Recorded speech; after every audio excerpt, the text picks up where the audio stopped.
આપણા શરીર માટે પાચન શક્તિનું ખૂબ મહત્ત્વ રહેલું છે. જો આપણી પાચન શક્તિ પથ્થર જેવી મજબૂત હોય ને તો આપણા શરીરમાં રોગો પ્રવેશતા પહેલાં 100 વખત વિચાર કરશે. પરંતુ જો આપણી પાચન શક્તિ નબળી હશે અને ખોરાક બરાબર પચશે નહીં અને તે વાયુ, પિત્ત અને કફના રોગોમાં પરિવર્તિત પામશે તો આપણું શરીર ધીરે ધીરે રોગિષ્ટ બનતું જશે. તો આપણે આ લપમાં ન પડવું હોય ને પાચન શક્તિ મજબૂત રાખવી હોય અને હંમેશા માટે આપણા ત્રિદોષને સમ રાખવા હોય તો આપણે કયા કયા પ્રકારના પ્રયોગો કરી શકીએ છીએ અને કયા એવા રસોડાના દ્રવ્યોના પ્રયોગ કરી શકીએ કે જેનાથી પાચન શક્તિ હંમેશા મજબૂત રહે છે. તો હું તમને આદુ, સૂંઠની વાત કરવા માગું છું.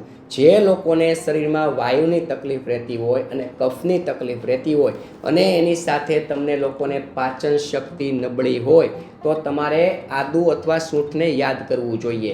આ આદુ અને સૂંઠમાં એટલી શક્તિ છે કે એને આયુર્વેદમાં ઔષધ નહીં, મહાઔષધ તરીકે બિરુદ આપવામાં આવ્યું છે. તે ભૂખને ઉઘાડે છે, તે પાચક રસોને સક્રિય કરે છે અને તમને કડકડતી ભૂખ લગાવવાનું કામ જો કોઈ કરી શકે ને તો આ આપણું આદુ અને સૂંઠ કરી શકે છે. ઉપરાંત તે કફને પણ તોડવાનું કામ કરે છે અને વાયુને શરીરની બહાર કાઢવાનું કામ કરે છે. આંતરડામાં ભરાયેલો વાયુ છે, પેટ, ટમી, વાયુ ગોળો જેવું ભરાઈ ગયેલું હોય તો એ વાયુને દૂર કરવાનું કામ પણ આપણું એકલું આદુ અને સૂંઠ કરી શકે છે. તો આનું સેવન તમે કઈ કઈ રીતે કરી શકો છો? એક તો તમે ભોજન સાથે આદુનો કટકો અથાણા તરીકે ખાઈ શકો છો. બીજું કે તમે ભોજન કરતી વખતે છાશનું સેવન કરો, એમાં સૂંઠ મિક્સ કરીને સૂંઠવાળી છાશનું સેવન તમે લોકો કરી શકો છો. આ બે રીતે તમે લોકો સેવન કરી શકો છો. અને ત્રીજું કે આદુનું અથાણું પણ તમે લોકો ખાઈ શકો છો. કોઈને કોઈ રીતે તમે આદુનું સેવન કરશો એટલે તમને લોકોને ચોક્કસપણે ફાયદો થશે. બીજું કે તમારા શરીરમાં એસિડિટી, અમ્લપિત્ત ખૂબ માત્રામાં રહે છે અને તમારી પાચન શક્તિ નબળી છે, તમને પેટ ભેરું ભેરું લાગે છે, પિત્ત કંટ્રોલમાં નથી આવતું અને તમે દવાઓ લઈને કંટાળી ગયા છો તો તમારે શું કરવું જોઈએ?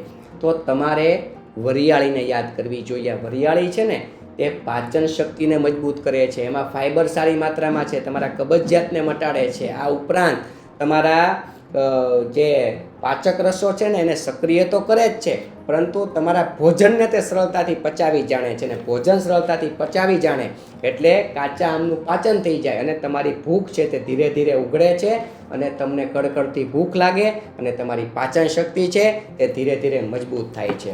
તો વરિયાળીનું સેવન તમે લોકો કઈ રીતે કરી શકો છો? તો આ વરિયાળીનું સેવન તમે લોકો જમ્યા પછી મુખવાસ તરીકે તમે વરિયાળીનું સેવન કરી શકો છો.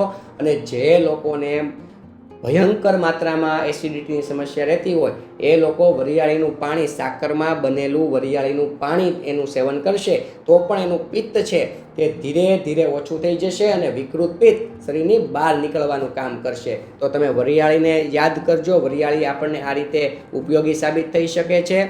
ત્રીજું કે જે લોકોને વાયુની સમસ્યા રહેતી હોય, માત્ર વાયુની સમસ્યા, અને એની સાથે એને પાચન શક્તિ નબળી હોય તો તમારે શું કરવું જોઈએ? તો તમારે અજમાને યાદ કરવો જોઈએ. જમ્યા પછી તમે અજમો મુખવાસ તરીકે ચાવીને થોડોક એવો ખાશો તો પણ તમને ફાયદો થશે.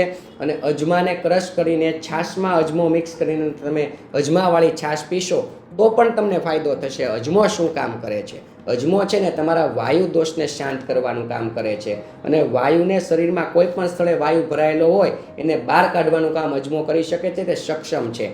પાચક રસોને સક્રિય કરે છે, કાચા આમને પચાવી જાણે છે, ભૂખને ઉઘાડે છે અને પેટના દુખાવા છે, પેટમાં વાયુ ભરેલો રહેતો હોય, ભૂખ બરાબર ન લાગતી હોય, ભોજન બરાબર પચતું ન હોય, આ તમામ સમસ્યામાંથી જો કોઈ મુક્તિ અપાવે ને તો આ અજમો છે. તો અજમાનું સેવન પણ તમારે કરવું જોઈએ. અજમો થોડા અંશે ઉષ્ણ છે એટલે પિત્તવાળા લોકોએ અજમાનું સેવન ન કરવું જોઈએ. આ વસ્તુનું ખાસ ધ્યાન રાખવાનું છે. હવે જે લોકોને પેટની સમસ્યા હંમેશા રહે છે, હંમેશા ક્યાંક ને ક્યાંક ઊભું જોઈએ કે વાયુનો દોષ હોય, કે પિત્તનો દોષ હોય, કે કફનો દોષ હોય, એવા લોકોએ જીરુંને યાદ કરવું જોઈએ.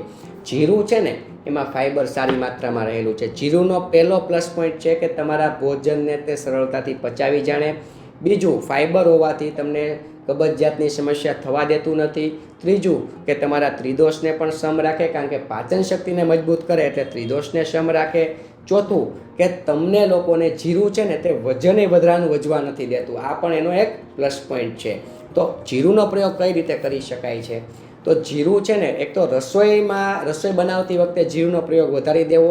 બીજું કે તમે લોકો છાશ પીવો ને એમાં ધાણા જીરું આપણે જે વર્ષ દરમિયાન આપણે સ્ટોર કરતા હોય ધાણા જીરું, એ ધાણા જીરુંનો પાવડર મિક્સ કરીને ધાણા જીરુંવાળી છાશ પીવાની. આ બે વસ્તુ કરશો ને એટલે તમને ધાણા જીરુંના ફાયદાઓ ચોક્કસપણે મળશે અને તમારી પાચન શક્તિ પણ પથ્થર જેવી મજબૂત થઈ જશે અને તમને ખૂબ ફાયદો થશે. હવે આ બધાની સાથે તમારે થોડીક એવી ટિપ્સ જીવનમાં અપનાવવાની છે કે જેનાથી તમને ફાયદો થઈ શકે. એક તો જ્યારે પાચન શક્તિ મંદ પડે ને પેટ ભર્યું લાગે ત્યારે તમને જ્યાં સુધી કડકડતી ભૂખ ન લાગે ત્યાં સુધી તમારે પેટ ભરીને જમવું નહીં. જમવાનું પણ થોડું કરતું જમવાનું, ધીરે ધીરે ભૂખને ઉગાડવાની કોશિશ કરવાની. એકી સાથે જમી નહીં લેવાનું. જો ભરપેટ ભોજન જમશો એટલે શરીરમાં 100% બીમારીને તમે નિમંત્રણ આપો છો. એટલે પેટ ભરીને ક્યારેય જમવાનું નહીં. બીજું કે તમારે ચીકણા દ્રવ્યો લેવાના નહીં. મેંદો છે, મેંદામાંથી બનેલી વાનગી છે, આવું બધું અવોઇડ કરવાનું છે. કારણ કે મેંદો છે ને ખૂબ બારીક છે, હોજરીમાં તે ચોંટવાનું કામ કરે ને હોજરીમાં તે ચોંટી જાય એટલે ભૂખ છે તે ધીરે ધીરે એનું શમન થાય છે. ભૂખ શમન થાય એટલે અપચો થાય ને અપચો થાય એટલે એમાંથી અનેક રોગનો જન્મ થાય. એટલે આવા ચીકણા દ્રવ્યો લેવાના નથી.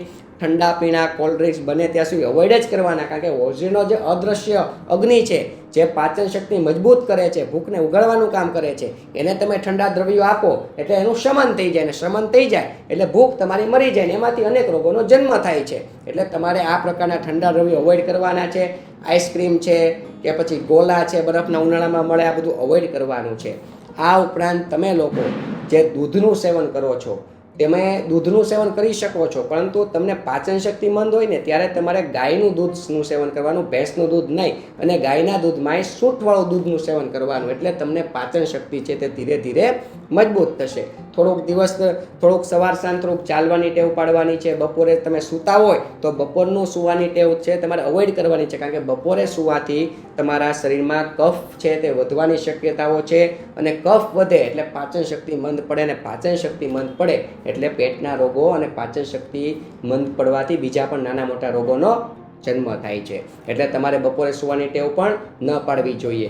અને દિવસ દરમિયાન જ્યારે ઉઠો ત્યારે સવારમાં નવશેકું ગરમ પાણી પીવું જોઈએ. કારણ કે નવશેકું ગરમ પાણી છે ને એ નકામાં ટોક્સિનને પણ બહાર કાઢે છે અને શરીરના ત્રિદોષને સમ રાખવાની કોશિશ કરે છે. બસ એટલું કરવાનું છે એટલે તમારી પાચન શક્તિ છે તે ધીરે ધીરે મજબૂત થઈ જશે. આપ સૌને મારા પ્રણામ. જય ધન્વંતરી.